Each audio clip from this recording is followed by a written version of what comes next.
Hello and welcome to my channel, Balkan Aesthetics. In this video, I'd like to talk about why King David betrayed his best friend Uriah.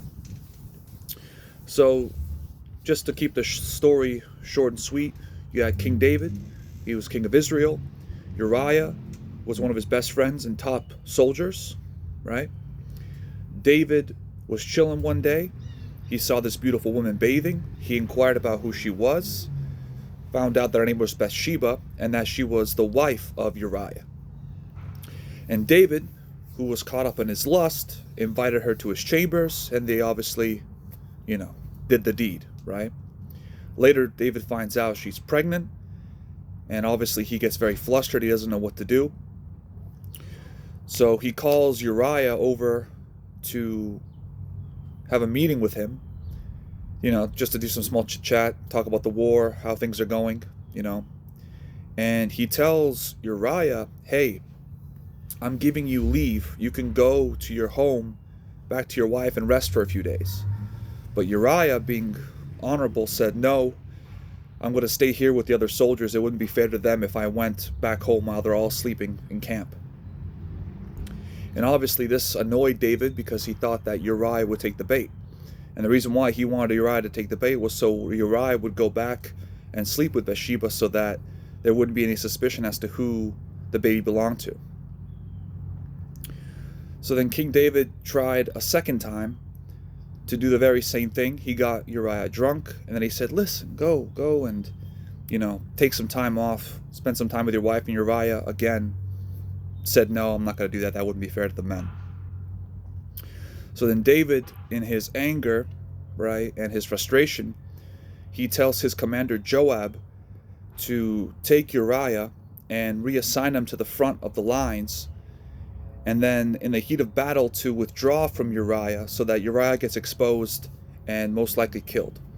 So that's what Joab does. He puts Uriah at the front of the line, and then Uriah inevitably ends up dying.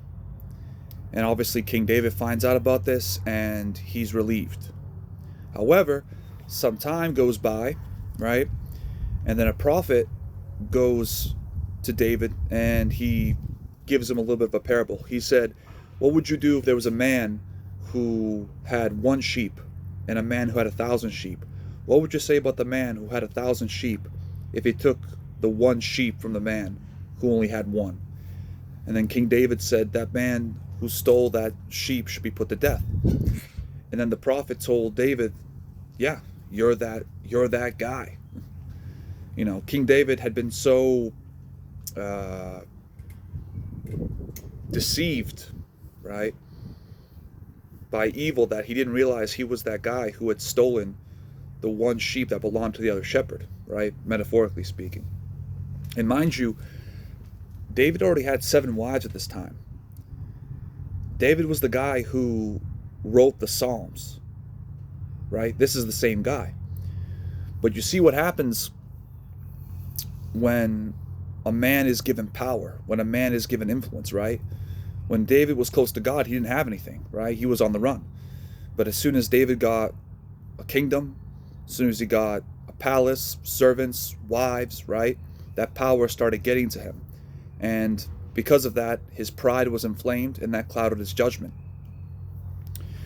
Only after, when the prophet told him, hey, you're that guy who you said should be killed for taking the 1 sheep, that's when David realized how badly he screwed up. Now, the reason why I'm talking about this story is because I want to illustrate how it relates in the context of being born again, right? So you have to remember that King David, right, he was alive before Jesus came, right? This man lived before Jesus conquered death on the cross, right? And even though King David had the Holy Spirit, right, the flesh was still very strong in him, right? Death hadn't yet been conquered. You can think of death as the flesh, right? So you had the flesh and the Holy Spirit competing with one another inside the body of King David, right? Pulling him from one side to the other. And the thing with the flesh is, if you don't put it to death, right, metaphorically speaking, right? By crucifying your flesh. The more you feed your flesh, the stronger it gets and the weaker the Holy Spirit gets, right? It really comes down to which side you're veering towards, the flesh or the spirit, right? And because King David was alive before Jesus came, right? Before death had been conquered, you still had that counterfeit spirit, that spirit of death living in David, right? And because that counterfeit spirit was living in him, the more power that David got, the more influence that David accrued, it started going to his head. And when it got to his head, he did something as drastic as sleeping with the wife of one of his best soldiers, one of his best friends, right? So his story illustrates how powerful the flesh is and why you have to put the flesh to death first before you can be born again, before you can receive the Holy Spirit. Because if you don't put your flesh to death, what will happen, right? What will inevitably happen is that flesh will make you do things that you otherwise would never even think of doing, right? So yeah, if you ever want to see what the flesh can do to someone, just read the story of King David and how he betrayed his friend Uriah.